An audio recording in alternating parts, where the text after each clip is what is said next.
the Coffee Hour. I'm Sarah Gulseth. I'm Andy Bates. Hey! I'm here. You're here! Sort of. Sort of. And there was much rejoicing. You know.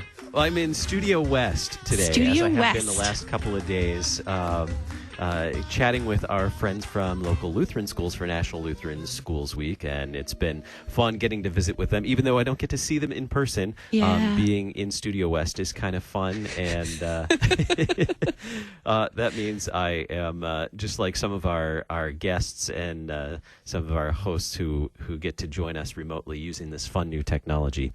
So, yeah. It's good to be back, at least part-time, and I should be back in the studio regularly pretty soon. But we have an exciting topic to talk about today. I'm really excited about this because sometimes I can be a bit of a science and nature nerd, so Sometimes. I'm excited.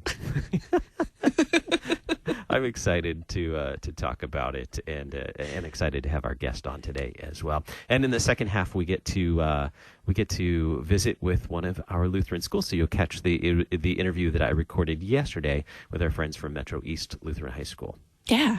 Yeah, I might just sit back and let you guys talk about this today, actually, and maybe like learn something, like educational radio for this morning or something. Well, I want to say thank you to our underwriter, Concordia University, Wisconsin, for supporting the Coffee Hour. Very grateful for their support so that we can bring these interesting stories to you. What is so interesting today? Well, Maybe not something that people in the Midwest are going to be doing today. Probably not. Probably not. It involves getting outside. Yeah. So no getting outside, people. If it's negative 25. That's true. Don't go outside if it's a negative 25 wind chill. But some of this you can actually do from your house. And what are we talking about? Well, observing all of God's creation, and particularly taking a look at the winged creation. I'm excited to talk about that. Our guest today, the Reverend Mark Birkholz from Faith Evangelical Lutheran Church in Oak Lawn, Illinois.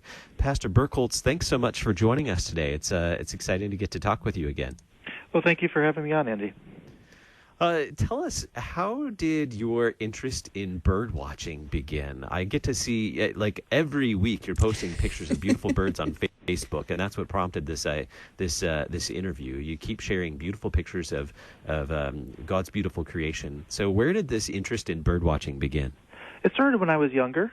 We had a couple of bird feeders in the backyard, and as I got older, that became something I was more interested in. When I was in 5th grade, I did a science fair project. I know it's Lutheran Schools Week, and I did go to Lutheran school, and we had a science fair back then, and my topic was, what do birds eat? And so I kept watch on the different kinds of feed and the different feeders and kept track of which species of birds liked what food and put together a little chart and some pictures, and that was my 5th grade science fair project. And I kind of kept interested through grade school, and high school I got a little bit busy and then was moving around a bit. In the last couple of years, though, I kind of picked it back up again here as we've been settled and things have calmed down a bit. Where do you go to observe birds? Is it something that you just do in your backyard, or I know you live fairly close to some nature preserves. Do you get to go into the nature preserves as well?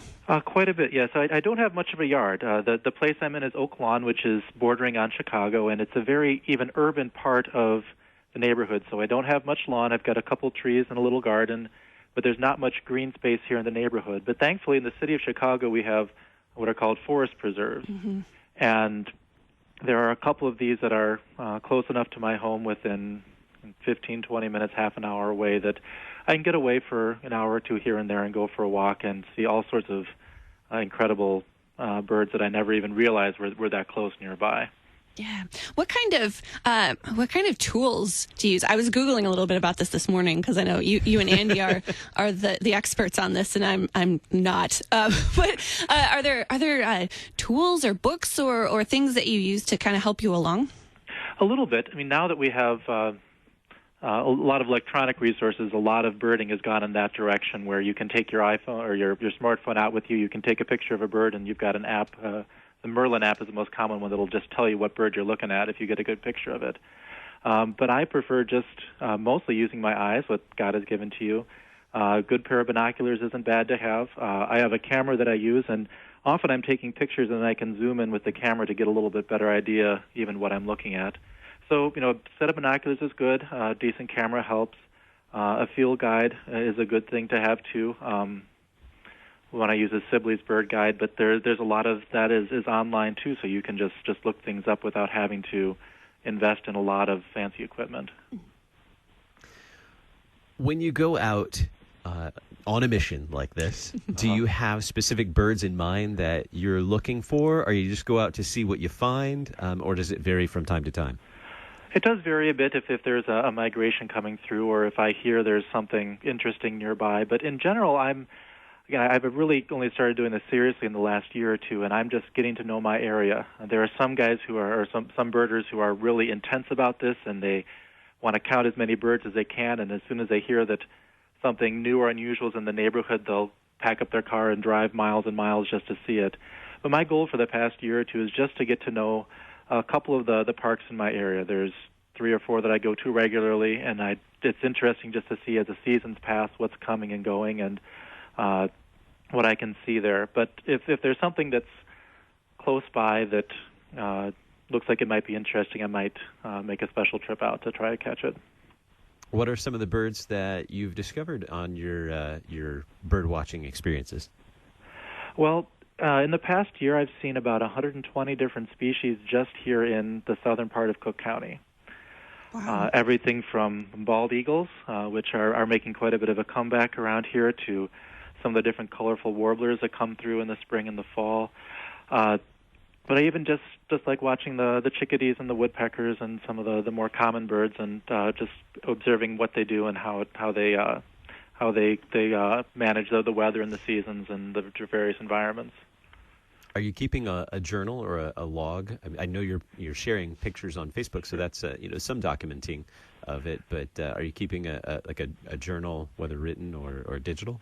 I'm keeping a list. I'm not keeping a whole lot of real specific notes. To me, that would kind of make it a little bit more work than I'm wanting to do right now. I'm more in it for the enjoyment, but I do like to just keep an idea of what I've seen and where. But I'm not going to keep extensive field notes or anything like that. Well, many birds are migratory, and the life cycle of birds certainly changes with the seasons as well, or is associated with the seasons. It's my understanding that this is a good time of year to get to watch eagles. You mentioned seeing some bald eagles earlier. Tell me a little bit more about that. Sure. Yeah, there's during the winter particularly, hawks and eagles and a lot of the raptors are more active. It's easier to see just because, first of all, there's no leaves on the trees to hide them. They have to do a little bit more work to find their food. With eagles, you've got to find a place with open water. I'm not sure how much the waterways are getting icy down by you, but up here there's fewer and fewer places where they can fish and actively hunt. So as their range constricts a bit, they tend to gather together in larger areas, and just a little bit easier to spot this time of year than, for example, in the middle of the summer. Yeah, around the St. Louis area, some of the popular places are right along the Mississippi, particularly Grafton and Pere Marquette State Park are some popular places here closer to St. Louis for observing bald eagles. But even just right across the river here, not too far from the studios, just around the South County area in Columbia, Illinois, are some great places for spotting bald eagles. Even our director, Gary Duncan, I know, gets some great pictures around this time of year of some eagles and other birds, as well as he's an avid photographer and loves getting out and getting pictures of those birds. Go ahead. I was going to say one of the good things is that a lot of the larger raptors, the smaller ones too, are making a comeback now that there's been a lot less use of pesticides and things like that. Just conservation efforts have really boosted numbers, particularly here in the Chicago area. We're seeing them a lot closer to the city than we ever have. Besides eagles, other birds that you really enjoy getting out to see? I always love the woodpeckers. We've got the pileated woodpecker around here in a couple places, which is the largest one left in North America after the ivory bill kind of disappeared. They're kind of active and fun to watch move around. There's a couple osprey nests in some of the places where I visit regularly, and to watch them fish. Another one I really enjoy, I've been watching recently, are some of the herons. We've got some of these little green herons, and there was a time this spring where I just kind of caught one at the right moment. It was fishing for tadpoles, and to watch, kind of sit there motionless for the longest time, and then very quickly jut out and snap one up. Kingfishers too, watching them fish is a lot of fun. Seeing how they hunt and how quick and how adept they are at catching some tricky prey. This sounds like a lot of fun. Is this something that you bring your family along with you? Not as much yet. The kids like watching the birds, particularly from the house.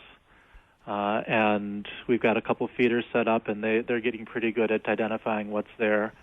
A lot of it, they're just probably not quite sneaky enough yet to catch the birds. But another part of it, too, is sometimes it's an early morning thing where I'll get up and going very, very early before work and go for a walk or so, and they're not even up and about yet. But definitely as they get older, it's something they'll probably, hopefully, catch and pick up from me. Yeah. What time of the day is best for this? You mentioned early morning. How early is early?